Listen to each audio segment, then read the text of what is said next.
नाशिक दिंडोरी राज्यमार्गावरील वनारवाडी गावात सोमवारी एक भीषण घटना घडली।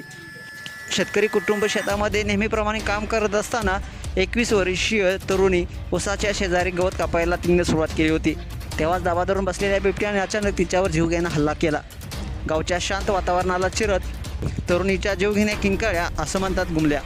वडील आणि गावकरी जीवाच्या आकांताने धावत सुटले, मात्र तोपर्यंत बिबट्याने तिला फरफडत नेऊन रक्तबंबाळ केलं होतं।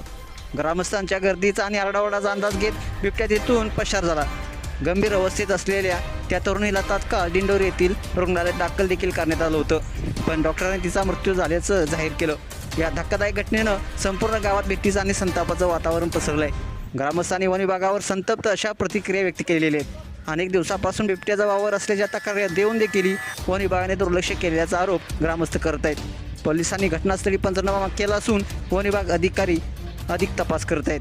मात्र गावकऱ्यांचा आक्रोश इतका तीव्र आहे की बिबट्याचा तातडीने बंदोबस्त करण्याची मागणी जोरदारपणे केलेली आहे। एका निष्पाप तरुणीचा जीव गेला आणि गावकऱ्यांचा वन विभागावरचा विश्वासच डळमळीत झाला आहे। आता प्रश्न असा आहे की प्रशासन केव्हा जागं होईल आणि आणखी एखादी अशी दुर्घटना घटनेआधी बिबट्याला पकडण्यात यश येईल का, असं ग्रामस्थ संतापजनक प्रतिक्रिया व्यक्त करत आहेत। वनारवाडीतील हा थर आता संपूर्ण परिसरात भीतीचं सावट पसरवत आहे। अशाच बातम्यांसाठी तुम्ही आताच या SS मराठी न्यूज या चॅनलला सबस्क्राईब करा आणि अपडेट देखील राहा। धन्यवाद।